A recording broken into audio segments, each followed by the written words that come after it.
Bienvenue dans la nouvelle génération de podcasts. Ici, le podcast, il est collaboratif, il se fait en direct, on le fait tous ensemble. C'est vous qui allez choisir le sujet du lendemain et puis c'est vous qui parlez durant toute cette émission. Bienvenue aux premiers qui nous rejoignent. On a Human, Nao, je qui est là, Massio est dans la place, Monsieur Jean-François Jagle. Bonjour Arnaud, bienvenue à vous tous. Merci à vous tous pour tous vos retweets, c'est formidable. On est parti. On va parler d'un sujet qui nous touche presque tous. Ça s'appelle l'électronisme. L'électronisme, c'est cette sorte d'incompétence numérique. Je suis allé faire un tour sur Wikipédia. Vous savez, Wikipédia est mon ami. L'électronisme, c'est un manque ou une absence totale de connaissance des clés nécessaires à l'utilisation et à la création des ressources électroniques. C'est un néologisme qui est la traduction de Information Illiteracy. Ça transpose le concept d'illettrisme dans le domaine de l'informatique, du numérique et du digital. Alors, ce que nous dit Laura, c'est que cette page Wikipédia est peut-être assez pauvre en fait, et c'est pas faux, on a beaucoup de choses. Merci à tous ceux qui retweetent. Bonjour à Pierre, merci Fadila pour ce retweet. Oui, cette incompétence numérique, cet électronisme, il est clé puisque ça touche aussi les problématiques liées à l'inclusion. On va en parler. En France, savez-vous que 8% de la population active n'a aucune compétence numérique et pour plus d'un quart des Français, l'usage des équipements informatiques pose des difficultés. 15 millions de Français, 15 millions de personnes n'ont pas d'ordinateur ou ne savent pas s'en servir. Il s'agit de l'électronisme. Entre 20 et 25% des Français seraient concernés par cet électronisme, cette sorte de fracture numérique qui fait que l'on a une France à deux vitesses. Alors ça marche dans beaucoup d'autres pays malheureusement aussi. Isabelle nous signale une étude du CSA qui date de juin 2018. 6 millions de Français ne savent pratiquement pas se servir d'Internet. 11 millions ne sont pas à l'aise avec l'outil informatique. L'électronisme, ça touche principalement les populations les plus fragiles et les plus isolées, les seniors, les Français les plus pauvres, les personnes éloignées de l'emploi, mais aussi les moins de 35 ans qui sont les plus socialement défavorisés. Gabriel nous dit qu'il faut distinguer les très exclus et ceux qui sont en retard. Pas faux. Merci Gabriel. J'en profite pour dire bonjour à Yann. On en parlera à Ben, à Michel, à François, à Fadila, à Guylaine aussi qui nous a rejoint. Visionary Marketing, je ne sais pas si vous connaissez ce blog, voilà, c'est l'électronisme. Alors ils en parlent, c'est une étude de l'OCDE qui souligne l'incompétence des utilisateurs. C'est un article du blog qui date de octobre 2018, allez le voir, électronisme, une étude de l'OCDE. Alors le journaliste Sylvain Roland, qui est rédacteur en chef adjoint de Hightech dans La Tribune, il écrivait dans La Tribune récemment, on connaissait l'électronisme qui touche les personnes qui ne maîtrisent pas la lecture, l'écriture ou le calcul. Au XXIe siècle, il faut aussi compter avec sa déclinaison numérique. L'électronisme, c'est-à-dire le dénuement face à l'informatique et aux outils électroniques en général. Le mot désigne à la fois le manque de connaissances sur comment utiliser un ordinateur, une tablette ou un smartphone, comment envoyer un courriel, ouvrir une pièce jointe, télécharger une application, naviguer entre les pages d'un site web, mais aussi les difficultés pour maîtriser le contenu, par exemple vérifier une information ou repérer une arnaque. Merci Benjamin nous dit c'est une grande question à l'heure où l'on digitalise les procédures administratives. Exactement. Gabriel nous signale avoir un rapport de France Stratégie sur le sujet qui a été récemment publié. On estime qu'il y a 5 catégories de Français. 5 catégories de Français face aux usages numériques. On va dire il y a les aguerris. Ils n'ont aucune difficulté à se servir de ces outils. Je pense que vous en faites tous partie, vous qui êtes dans ce direct audio sur Twitter. Vous êtes de bon matin à la fraîche et vous amenez vos commentaires, vous êtes à l'aise, vous êtes des aguerris. Il y a les volontaires, il y a ceux qui ne maîtrisent pas entièrement ces outils, mais ils font tout pour tenter d'être encore dans le coup. On a les décalés, ils ne sont pas sur Internet chaque jour, ils ont souvent besoin d'aide et se font aider par un proche. On a les réfractaires qui se débrouillent sans le numérique. Et puis enfin, on a les occasionnels. Ils ne disposent pas d'accès régulier par manque de moyens. Dernière catégorie, les abandonnistes. Ils ont lâché l'affaire. Ça serait ainsi 19% des Français qui auraient renoncé au moins une fois au cours des 12 derniers mois à une démarche à faire sur Internet. Focus sur les abandonnistes. Ces 19% de Français renoncent à quoi? Ils renoncent dans 55% des cas à des achats ou à des démarches liées au loisir. 39% c'est des démarches administratives, 10% à des relations suivies, familiales. amicales, 6% renoncent à des recherches d'information et 3% renoncent à des recherches d'emploi. Waouh, compliqué. Chénard nous dit c'est quoi un podcast et où suis-je? On en profite pour signaler, pour dire bonjour à Chénard, à Corinne ainsi qu'à 4 lettres qui vient de nous rejoindre. Et les URL nous dit Massio, seront dans les commentaires du podcast. Bonjour Masmoki aussi. Alors, Isabelle nous dit les Canadiens travaillent beaucoup le sujet. 30 millions de dollars sont mis dans un programme gouvernemental qui a été lancé en février dernier. De l'autre côté de la Grande Mare, on appelle l'électrolysme la littératie numérique. C'est déjà plus positif en fait, la littératie numérique. Nous voulons que tous les Canadiens puissent contrôler leur connectivité et prendre la place qui leur revient dans le monde numérique d'aujourd'hui. C'est David Lametti, qui est secrétaire parlementaire du ministre de l'Innovation des Sciences et du Développement économique, qui a dit cela. Humanao nous signale que l'électronisme se développe d'autant plus que certaines catégories de personnes n'ont pas d'obligation ni de motivation à utiliser des outils numériques. Cela devient un problème quand ces personnes deviennent minoritaires et où que la majorité des tâches usuelles nécessitent des compétences et la maîtrise des outils numériques de base. Exemple, la déclaration d'impôts. C'est le même phénomène que le décrochage scolaire et de l'exclusion. En général, le mot est lâché, le sujet, ça va être de trouver une solution pour inclure ces personnes qui ont peut-être un peu pris de retard. C'est du retard surtout dans les usages. Isabelle nous signale que l'électrolysme, l'État français prévoit 100 millions d'euros pour former 13 millions de Français. Le secrétaire d'État au numérique Mounir Bajoubi a annoncé en septembre 2018 la mobilisation de 75 à 100 millions d'euros pour lutter contre l'électronisme, cette forme d'exclusion. Et vous qui êtes dans cette room, vous qui êtes dans ce direct, vous qui êtes dans ce direct audio sur Twitter, qu'est-ce que vous mettez derrière ce terme? Vous avez des exemples autour de vous et quelles sont d'après vous les solutions pour éviter cette fracture numérique? Jean-François nous signale qu'effectivement l'électrolysme est peut-être une sorte d'handicap 2.0. Massio nous dit que c'est un illettrisme numérique. Jean-François nous dit ces outils ne sont pas définitifs. Ah oui, bonne chose ça. Jean-François nous dit ces outils ne sont pas définitifs. Une fois acquis, il faut les travailler. C'est-à-dire que si vous n'utilisez pas régulièrement ces outils, vous allez perdre pied. Donc en fait, il faut se former en permanence. Jean-François nous signale aussi qu'il y a une certaine exclusion du monde moderne, la peur pour certains de ne pas arriver à faire. Gabriel Poncin nous signale que le rapport de FS estime, sans calculer le coût de mise en œuvre, qu'un minimum de formation permet de faire des économies de l'ordre de 1,6 milliard par an. Waouh, on parlait de fracture sociale, voici la fracture digitale. Jean-François nous dit il n'y a pas d'alternative, il faut se former en permanence. Et oui. Et dans les entreprises alors, dans les entreprises, et on pourra aussi en parler. Non, en fait, c'est pas tant une fracture numérique des équipements. C'est pas une fracture d'équipement, c'est une fracture d'usage. Voilà, parce que la fracture numérique des équipements, elle tend à disparaître. Les accès au matériel, on les a, mais c'est une fracture dans les usages. Yann m'a envoyé en message privé sur Twitter, vous connaissez le principe de Bonjour PPC, c'est-à-dire que le thème du jour, vous le choisissez, vous le proposez pour le lendemain, puis durant toute la journée, vous pouvez m'envoyer en message privé des éléments. Yann nous met une bonne question, mais en fait, qui est illettré? Est-ce que c'est la personne qui est définitivement décrite dans la définition générale, ou est-ce que c'est bien celui qui dispose du sentiment de suppression de ses libertés au nom du progrès, peut-être dans une forme de rébellion face à une autorité de surveillance systématique? La conclusion de Yann, c'est sous cet angle, l'illettrisme ne serait-il pas un attribut de la fracture sociale, de celle qui éloigne de plus en plus les citoyens d'une politique qui se concentre par obligation d'organisation mondiale sur le seul sujet de l'économie avec un fonds sécuritaire pour mieux contrôler peut-être l'âme prolétaire. Orwell est-il dans la place? Je ne sais pas. Comme le disait Fred Cavazza dans un de ses billets fabuleux, comme l'illettrisme empêche de s'exprimer à l'écrit, l'illettrisme numérique exclut des modes de communication modernes, ce qui est très handicapant dans des sociétés développées comme la nôtre. Et 4 lettres nous dit, il est très bien l'article de Fred Cavazza sur les abandonnistes. En fait, devant l'ordi, tu es seul si tu ne sais pas comment chercher, ou tu oublies par manque de pratique, comme on mentionnait plus haut, par Laura. Et oui, Laura nous signale que sa mère râlait contre son fils qui a 3 ans savait changer son fond d'écran d'iPhone et ensuite elle n'arrivait plus à le remettre comme avant. La journaliste Wayana Gabriel, dans 20 minutes, écrit qu'on peut être agile sur Facebook et ne pas avoir les codes du numérique pour l'emploi. Aujourd'hui, les offres d'emploi et les premières étapes de recrutement se déroulent surtout en ligne. Si vous avez raté cette marche, c'est compliqué, vous êtes mis de côté par rapport à la société, par la possibilité d'avoir du boulot. Corinne nous dit qu'il y a une masse d'informations et d'études sur le sujet de l'électronisme qui a émergé depuis un peu moins d'1 an.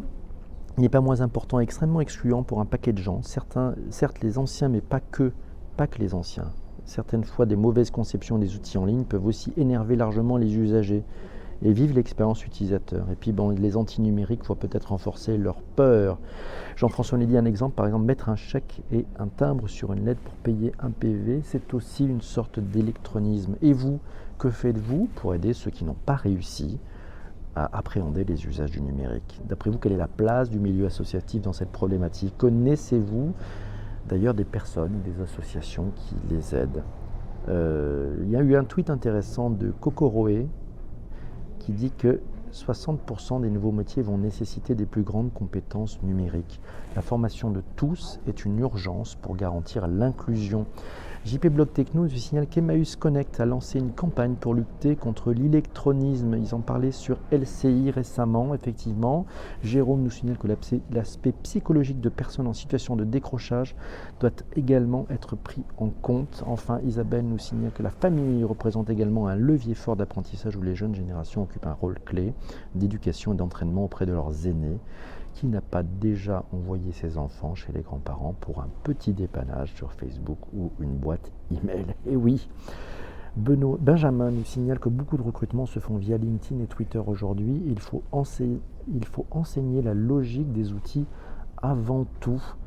Argulo nous dit que depuis 8 ans, prélèvement à la source des impôts à chaque semaine sur salaire au Canada. Merci Argulo.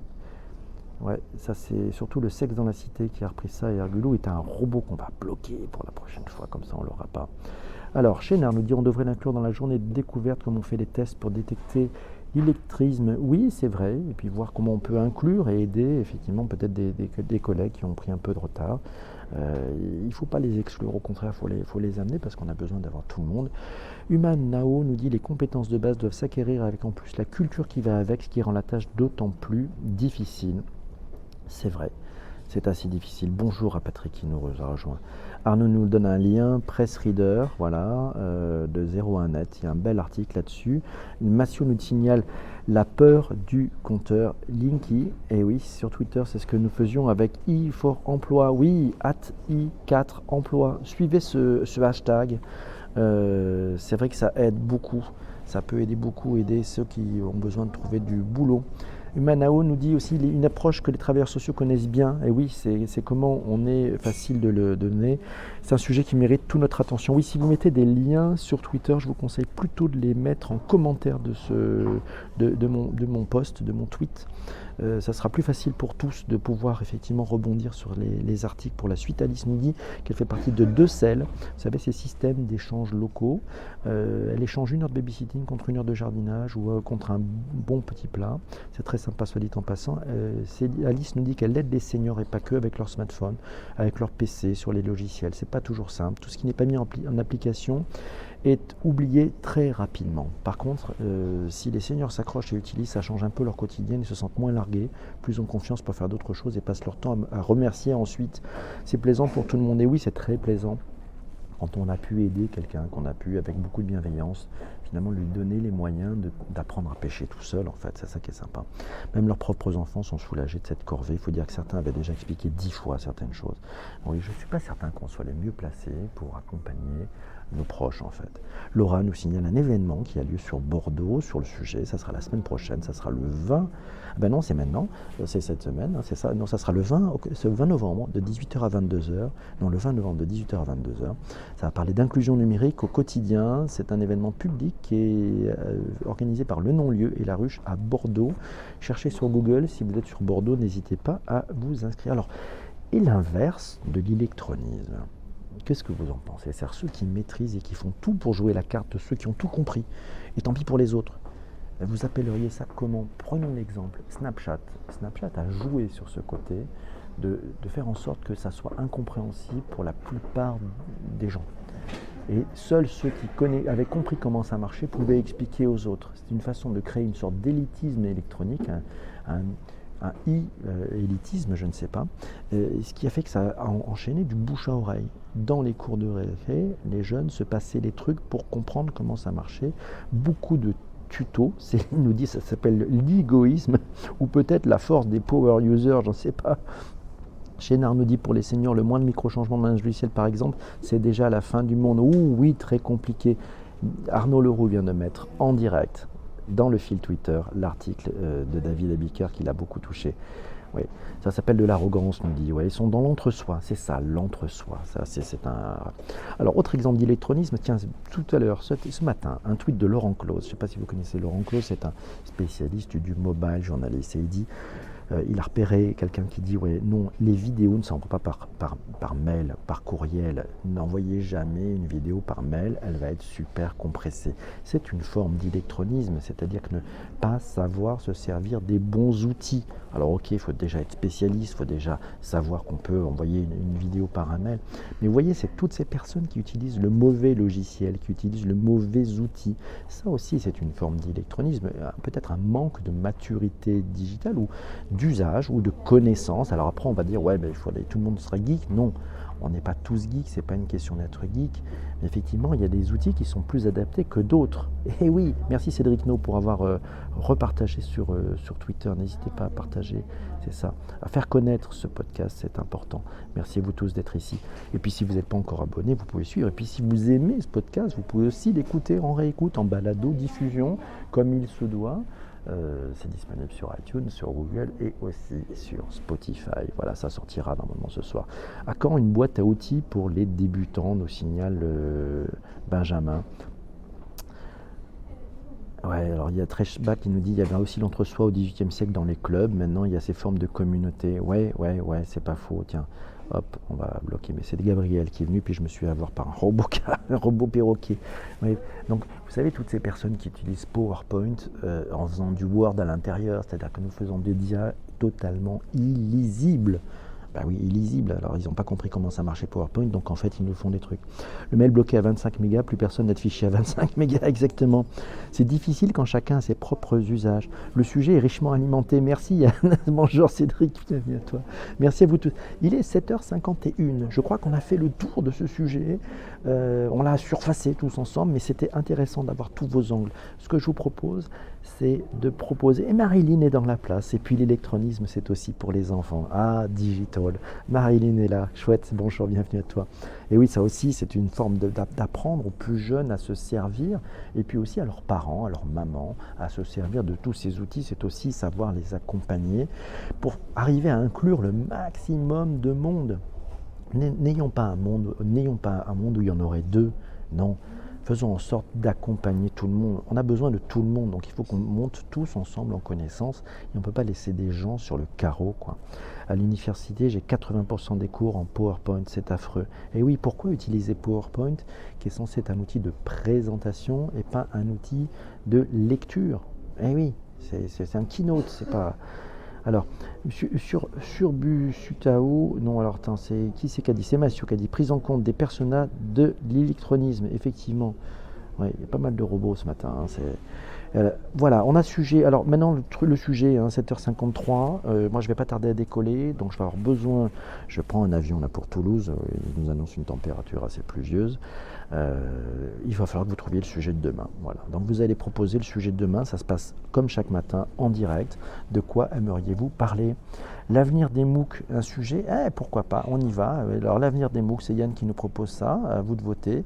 On avait en stock mieux vivre avec le digital. On a, qu'est-ce qu'on a comme sujet en stock? Un peu tous les sujets que vous nous avez proposés les derniers jours, qui n'ont pas été votés. Les imprimantes 4D, le quantum computing, l'employee advocacy, le Chief Happiness Officer, le Legal Tech, le Design Sprint, les nouvelles interfaces, la pollution numérique, la religion et le digital, les audiobooks, la blockchain, les codes et leur joyeux bordel. Le code et leur joyeux bordel. Les MOOC, ouais. À quand le 4G? Les codecs, waouh, les codecs, les différents codecs, mais bien sûr, là, les codecs, on est parti sur on avait l'agrotech, on avait les startups aussi, tiens, les startups, la green tech, le cloud, le digital au quotidien, nous dit Patrick, merci. Merci Tonia. Ah, j'avais pas vu Tonia. Bonjour Tonia. Le design, sprint, bonne idée.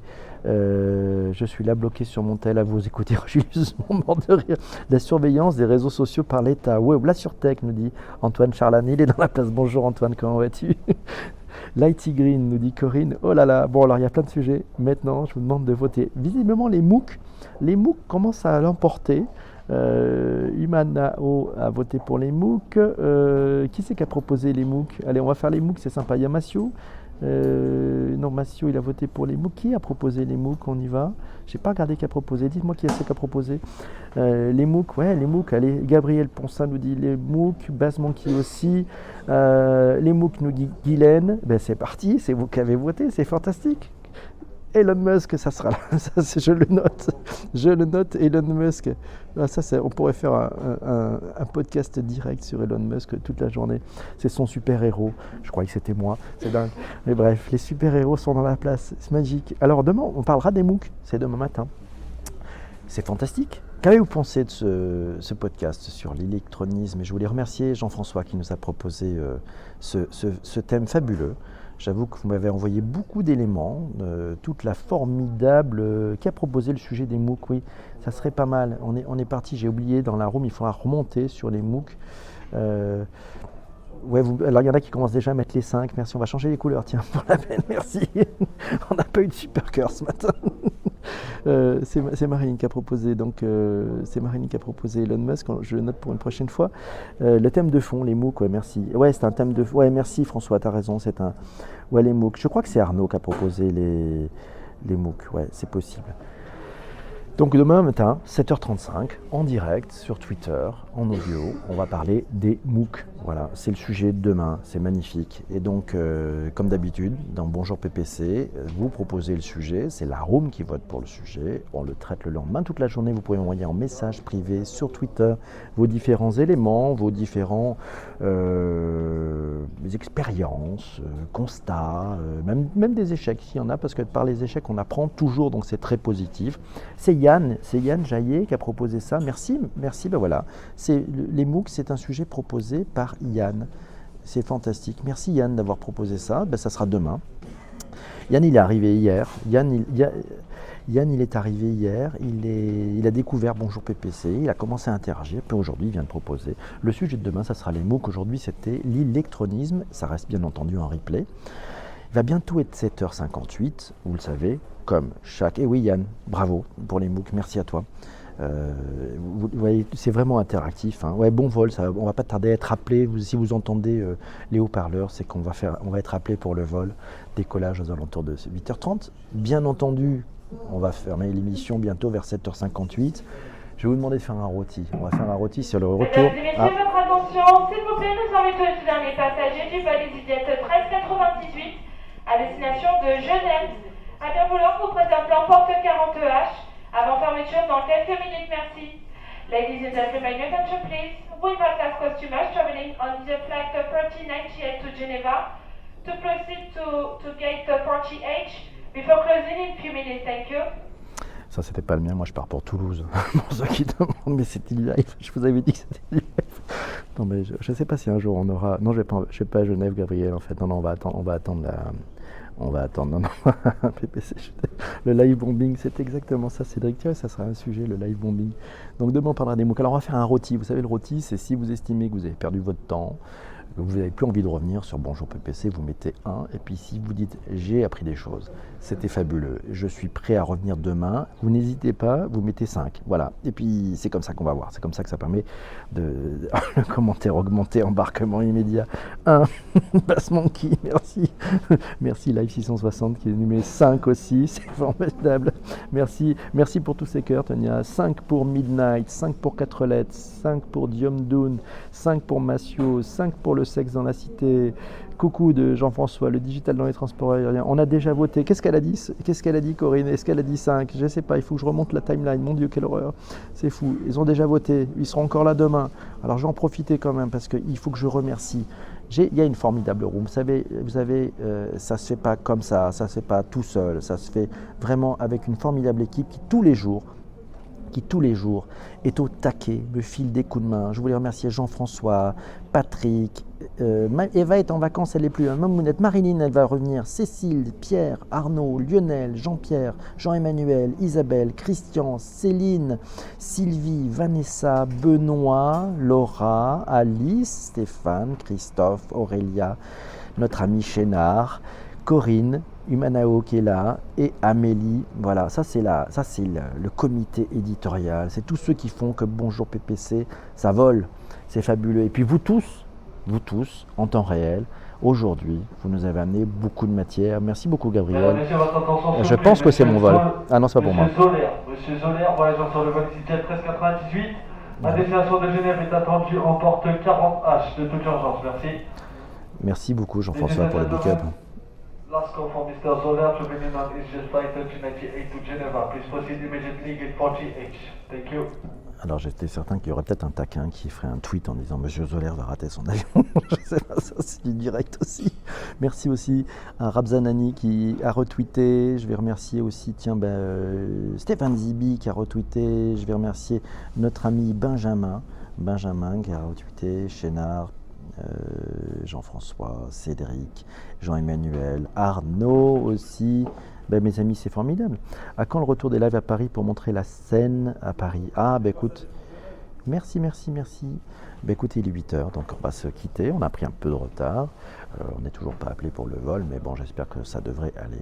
Voilà, je vous souhaite s'il vous manque PPC, il est ici. Ok, on se retrouve demain matin à 7h35 pour un thème extraordinaire. Il a été proposé par Yann, ça s'appelle les MOOC. On est parti, ciao. Bonne journée à vous tous, salut, au revoir, bye bye.